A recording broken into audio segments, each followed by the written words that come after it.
سلام سلام، خیلی خوش اومدید. امیدوارم هر جا هستید سلامت باشید و خندان. ممنونم که این ویدیو رو برای تماشا کردن انتخاب کردید. بریم با هم یه دستور بسیار مطرح در سراسر جهان به نام پاستیتسیو رو همراه باشیم. 700 گرم تا 1 کیلو گوشت چرخ کرده که ترجیحاً پرچرب باشه رو تفت دادم. کمی که باز شد و هنوز آبش خیلی کشیده نشده 2 تا پیاز درشت که ریز خرد کردم رو اضافه میکنم. من همونطور که خدمتون گفتم از یک گوشت پرچرب استفاده کردم، دیگه روغن اضافه نکردم و با همون روغن گوشت تفت دادن پیاز رو به همراه گوشت داریم و در مرحله بعد هم سیر اضافه کردم 2 تا 3 تا حبه و با گذاشتن ضرب تابه سعی میکنم که پیازها و گوشت ها خوب نرم بپزن و سیر هم که اینجا کامل تفت خورده. در مرحله بعد رب 3 تا 4 قاشق غذاخوری اضافه میکنیم. من معمولا برای یک طعم متفاوت از 2 مدل رب استفاده میکنم و بعد از تفت کافی رب و گرفتن خامیش و به رنگ افتادنش ادویه ها رو اضافه میکنیم. نمک دستور رو لطفا خودتون تنظیم کنید. ربی که من استفاده میکنم یکیش خیلی شور هستش و در ادامه نمکش رو چک میکنم، اگر لازم باشه نمک اضافه میکنم. ادویه ها رو هم یک تفت مختصر میدیم و خامیشون رو میگیریم. یه سس خیلی مطرح هستش به نام بولونز، اینجا نمک رو اضافه کردم. قبلا خدمتون ارائه دادم و خیلی شما باهاش آشنا هستید. همون میشه گفت سس گوشت چرخ کرده ماکارونی هستش که اکثرا خودمون درست میکنیم. این یکی یه مقدار متفاوته و برای کشور یونانه. اگر تا الان تستش نکردید حتما در نظر بگیرید. 4 تا گوجه و یا سس گوجه که تابستون آموزش دادم اضافه کردم و استاک گوشت، حتما به اندازه 2 لیوان استاک گوشت و 1 برگ بو زمان میدم چون از داخل فریزر در آوردم اینها یخشون آب بشه و برای اینکه عطر و خاصیت برگ بو بهتر ازش آزاد بشه یه مقدار بشکونیدش لبه هاشو و بعد داخل دستور استفاده کنید. هر از گاهی هم میزنم، قوامش رو ملاحظه کنید به چه شکل. کنار میذارم که هم خوب بپزه، طعمش جا بیفته. اگر هنوز خیلی آب اضافه داشته باشه یه چند دقیقه هم با درب باز میذارم که آب اضافه کشیده بشه. خیلی هم نمیخوایم که رقیق باشه. در کنار آب ماکارونی رو آماده میکنم. داخل آب نمک و روغن و یه کوچولو هم بعدن زردچوبه اضافه کردم. خب در دستور اصلی نیست ولی خب چون ما عادت داریم دیگه این کار رو من انجام میدم. 300 تا 350 گرم ماکارونی، ترجیحاً میان تهی مثل پنه باشه یا مشابهش بهتره. نصف زمان گفته شده ماکارونی ها رو بپزید کافیه، نباید خیلی نرم بشن. بریم برای سس بشامل مخصوص این دستور که خیلی متفاوته. 80 گرم کره و 110 گرم آرد هم بزنیم و خامی آرد رو بگیریم. یه تفت مختصر حدوداً 3 تا 5 دقیقه زمان نیاز داره. ابتدا خودش رو میگیره. دورگیری رو هر از گاهی داشته باشیم. نیاز نیست روغن و یا حالا چربی بیشتری اضافه بشه. تفت که بدید کم کم روغن آزاد میکنه و به این شکل لطیف میشه. مخصوصا مایه گوشت هم چربی داره و یه مقدار هم قرار پنیر استفاده کنیم دیگه خیلی دستور ما چرب نشه. به اندازه کافی چرب هستش ولی فوق العاده لذیذه. بعد از اینکه خامه آرد رو گرفتیم 1 لیتر و یا تا 1 لیتر و 250 میل، یعنی 1 لیتر و 1 لیوان دسته‌دار شیر کاملا سرد و خنک یخچالی. باید حتما شیر سرد باشه تا یک سس بشامل لطیف و یک دست و ابریشمی رو داشته باشیم. حتی به دمای محیط هم نباشه. مرحله به مرحله اضافه میکنیم و به کمک همزن دستی خوب هم میزنیم و یک دستش میکنیم و حرارت هم کم هستش و میخوایم که طعمش خوب جا بیفته و خامیش گرفته بشه و بعد از حدود 10 دقیقه 1 ربع که داغش میزنیم قوامش رو خدمتون نشون دادم به چه شکلی میشه. روی قاشق یه لایه نازک میبنده، کافیش هست و نمک زدیم و در کنار ببینید سس گوشت چرخ کرده که آماده کردیم داره آب اضافهش کشیده میشه و دیگه میتونیم برگ بو رو خارج کنیم. برخی از یونانی ها هستن که یه تیکه کوچولو چوب دارچین هم اضافه میکنن. سلیقه‌ای در استاک گوشتی که استفاده کردم داشت، دیگه من زیادترش نکردم که خیلی غالب و سنگین نشه. پنیری که میخواید استفاده کنید خیلی مهمه. کشدار مثل پنیرهای پیتزا یعنی موزارلا نباشه دوستان، خیلی مهمه. بیشتر توضیح میدم. سس بشامل آماده شده. فلفل، حالا میتونید فلفل سیاه یا مثل فرانسوی ها، فلفل سفید و یه مقدار هم جوز هندی رنده کنید و هم بزنید. در دستور اصلی 50 تا 80 گرم گرویر چیز یا همون پنیر گراویر استفاده میکنن.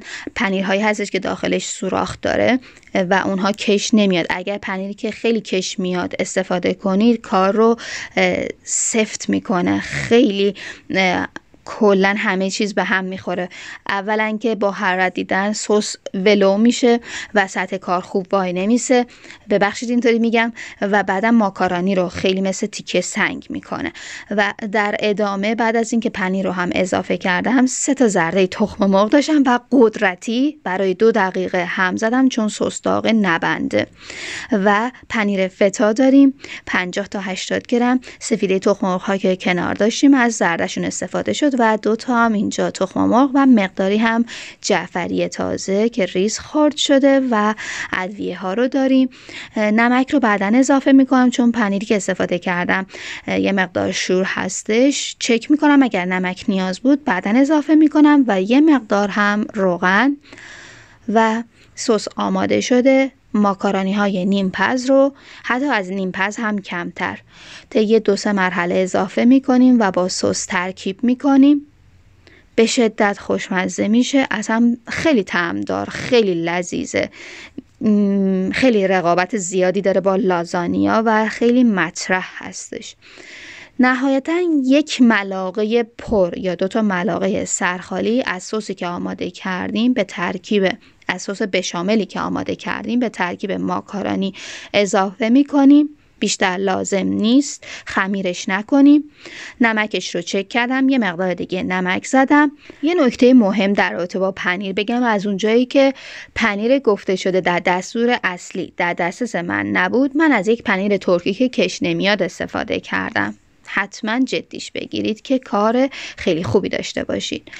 جعفری تازه و 2 ملاقه از سس بشاملی که آماده کردیم به ترکیب گوشت چرخ کرده ای که خوشمزه درستش کردیم اضافه میکنیم. طعمش رو سبکتر و بسیار لذیذتر میکنه. نمکش رو چک کنیم و بریم برای مرحله آخر که تا اینجا خیلی زحمت کشیدیم. ملاحظه کنید سس ماکارونی خیلی روان نیست، فقط به یک سس آغشته شده. قرار نیستش که ماکارونی های ما خمیر بشه. من از ماکارونی که منزل داشتم استفاده کردم، ولی در نهایت صداقت بگم مثل همیشه اون لطافت رو نداشتم وقتی که از ماکارونی های میان تهی استفاده میکنم. بدون فشار فقط سطح روی ماکارونی ها رو صاف کردم. خیلی هم فشرده نکنیم که خمیر نشه و بعد سس گوشت چرخ کرده که آماده کردیم رو روی کار دادم و بعد سس بشاملی که آماده کردیم از همین الان فکر میکنم خیلی خوب مشخص باشه چه کار شدیدا منحصر به فرد قراره از آب در بیاد. خیلی خوشمزه هست دوستان. بره داخل فر از قبل گرم شده با دمای 180 درجه برای مدت 40 دقیقه تا 50 دقیقه. حدود 20-25 دقیقه اول که گذشت یه مقدار ترکیب خودش رو گرفت. سطح روش میتونیم پنیر بدیم. از همون ابتدا پنیر رو اضافه نمی کنیم که سطح روش به یک بار سرخ نشه و ما زمان داشته باشیم که ترکیب خوب بپزه و مواد به خورده هم بره و یک انسجام خوبی پیدا کنه. اما نمیخوایم خیلی هم سفت و منسجم بشه. اینجا رو یه نکته بگم، دقت کنید بخار زیادی داخل فر جمع میشه. هر بار که خواستید درب فر رو باز کنید، اول درب رو باز کنید، صورتتون رو کنار کشیده باشید و بذارید بخار از داخلش خارج بشه و بعد حالا اگه بخواید ظرف رو برگردونید و یا خارج کنید و یا پنیر اضافه کنید این کارها رو انجام بدید. خیلی دقت کنید.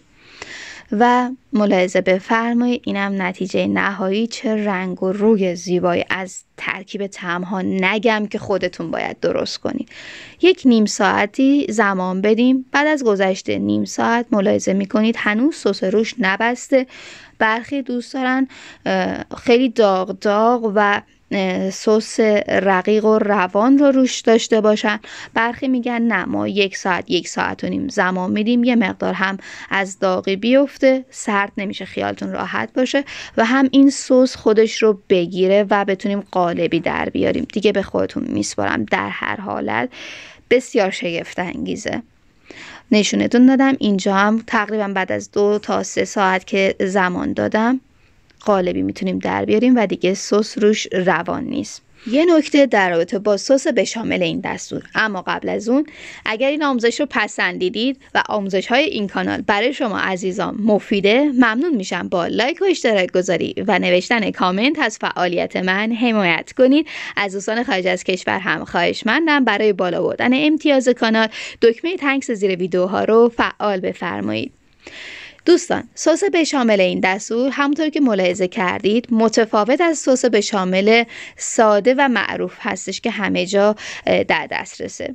بسیار حرفه‌ای و لذیذتره و حتی شما میتونید برای دستور لازانیا هم ازش استفاده کنید. اگر فرصت نداشتید این دستور رو درست کنید ولی به سس بشاملش نیاز داشتید، حتما در نظر بگیرید که مطمئنم از این به بعد سس بشاملتون رو اینطور آماده میکنید. مرسی که هستید، دوستتون دارم. نوش جان، خدا نگهدار هممون.